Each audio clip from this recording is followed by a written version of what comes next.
Hey everybody, this is Minion Soldier and this is the Piracy Show. Now before we get started, today we got a really big patch to the PTU.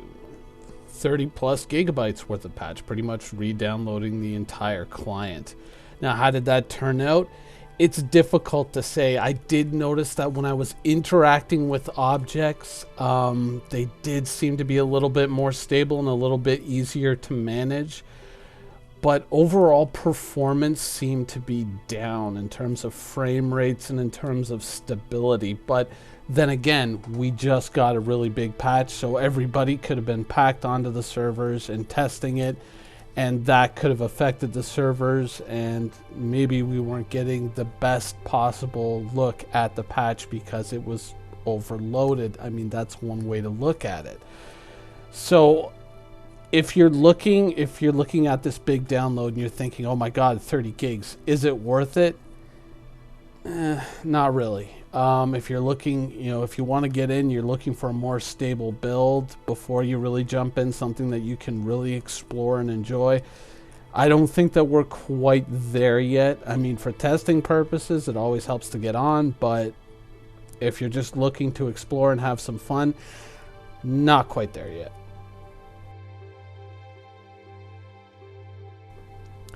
Now, apart from that, there's something that I'm doing right now that I'd like you to pay particular attention to with this ship. And this is, of course, the Caterpillar.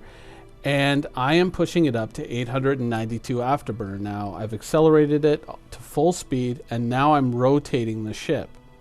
And I'm not experiencing any speed loss. Now, of course, this is to be expected, but once again, before we talk about something, sometimes it's good to kind of show it before we talk about the implications of this. Now, you might be looking at it and thinking, oh, well, what are the implications of this? I mean, whoopee-doo. He rotated the ship at full afterburner and didn't experience a speed loss. Big surprise. But now, once again, look at that 892 meters a second, because, all these ships now have much higher afterburner speeds. A Cutlass is 1112.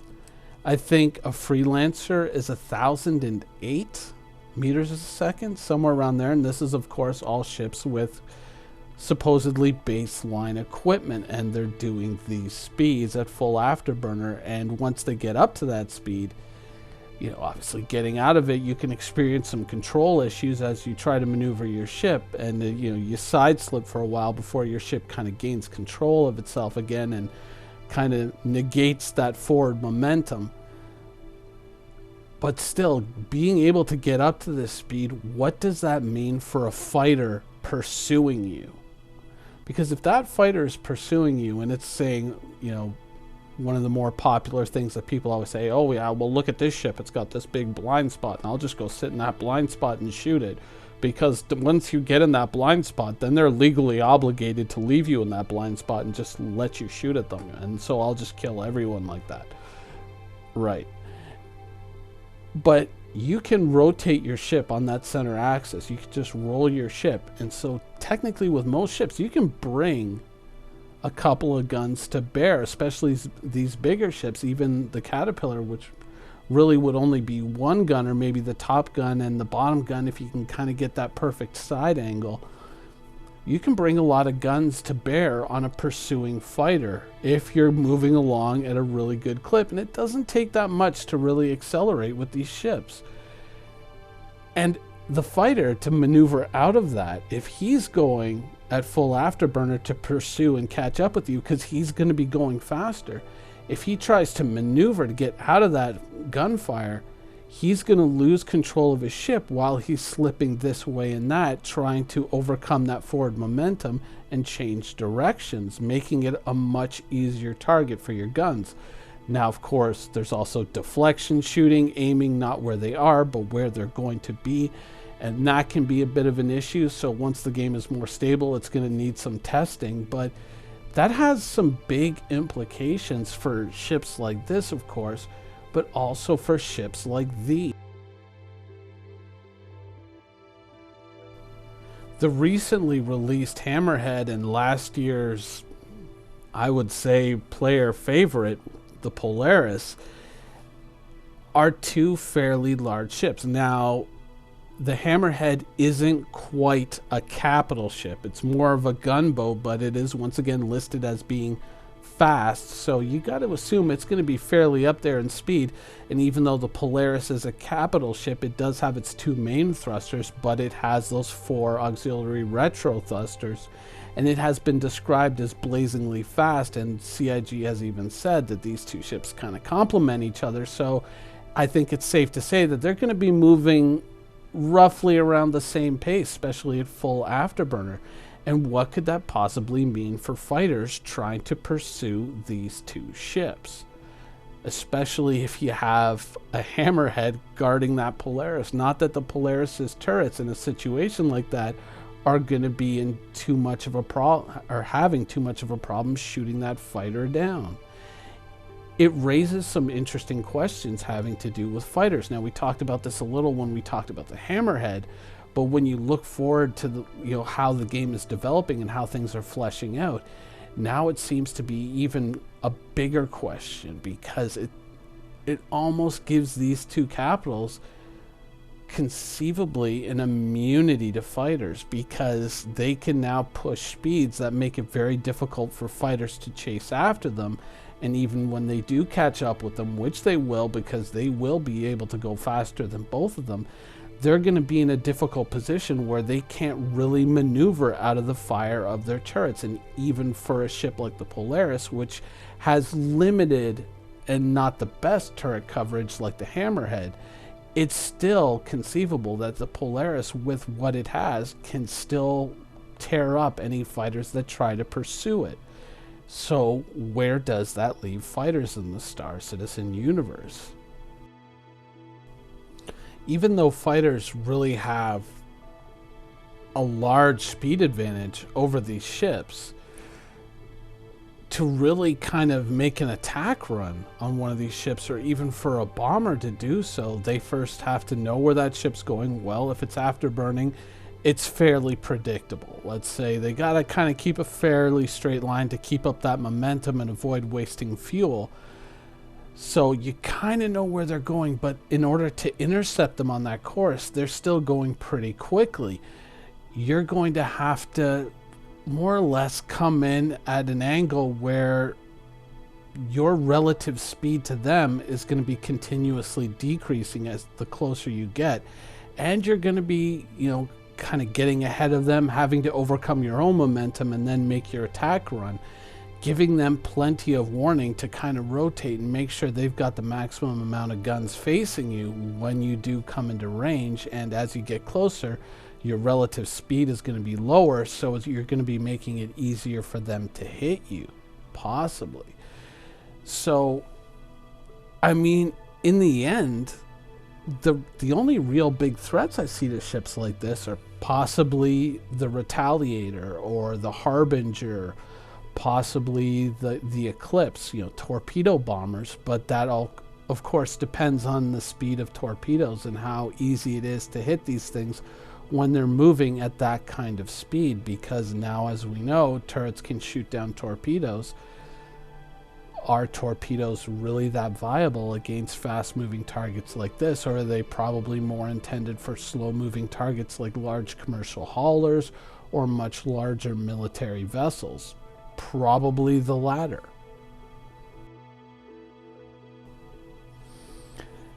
And where all this started off, where this whole line of thought started off, was, people were asking me, what do you think about the Hammerhead versus the Polaris? Which is better? And, I was trying to debate it from various points. I was trying to debate it from the point of view of a Polaris, but I was trying to debate it from the point of view of a Hammerhead. And I saw that, these 2 ships kind of checkmate each other in different ways. The Hammerhead has such good gun coverage. I mean, it's excellent. And, that is a really nice thing to have, because especially if you're using energy weapons, then you're not spending money in ammunition. Whereas if you're using the Polaris, I doubt those torpedoes are going to be cheap. So, there's that benefit. But then again, those torpedoes, when you do need them, they kind of give you that reach up into that upper stratosphere of ships, where it kind of says to a much larger ship, you might not be completely afraid of me, but you do have to be aware of me because I can be a danger to you.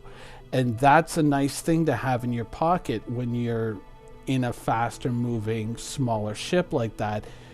You know, just that little bit of threat that kind of might put someone on the back foot and make them go, ooh, wait, I'm not sure how to handle this. And now, conceivably, if these ships are moving at, say, 500 or even 600 meters a second, these things could be really dangerous.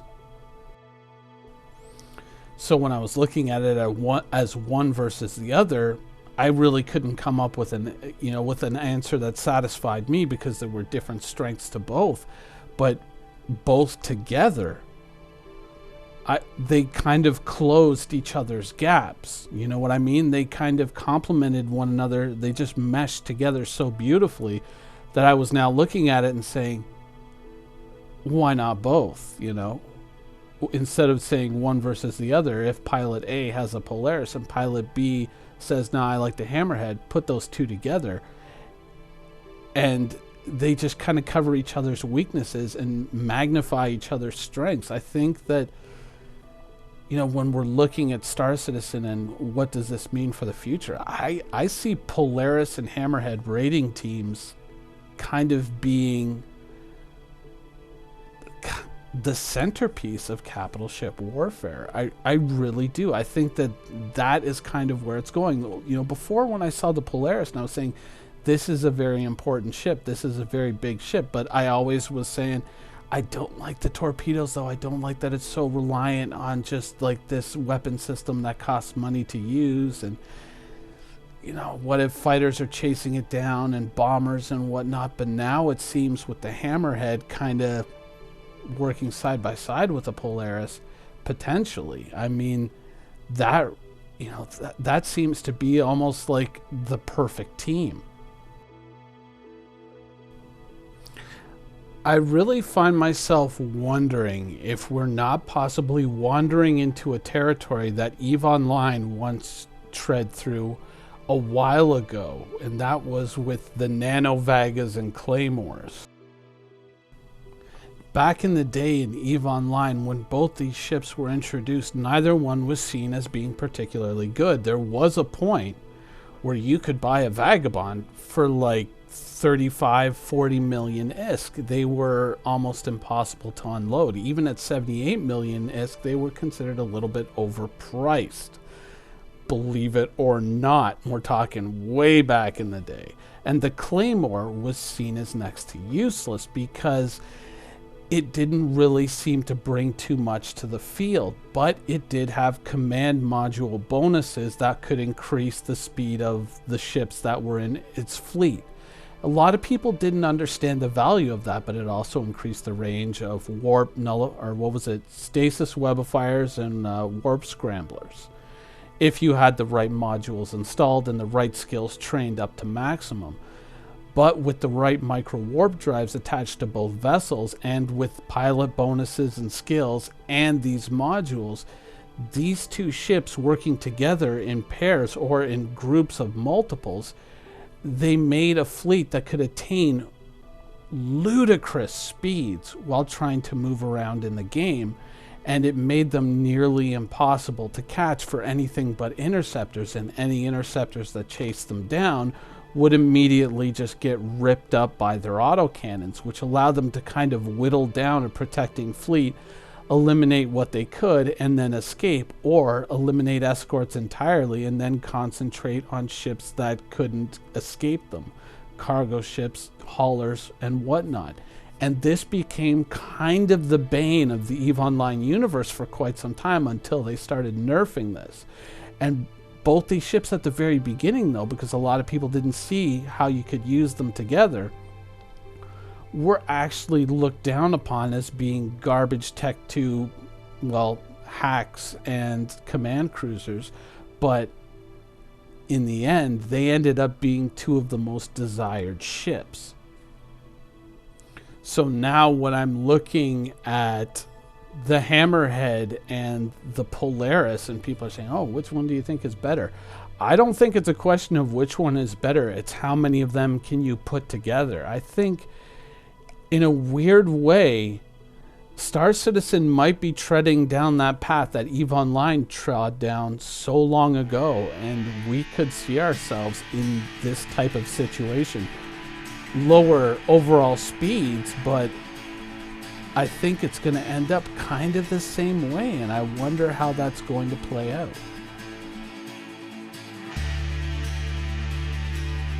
Anyways, it's an interesting question to ponder looking into the future. I hope you enjoyed the show, and thanks for watching.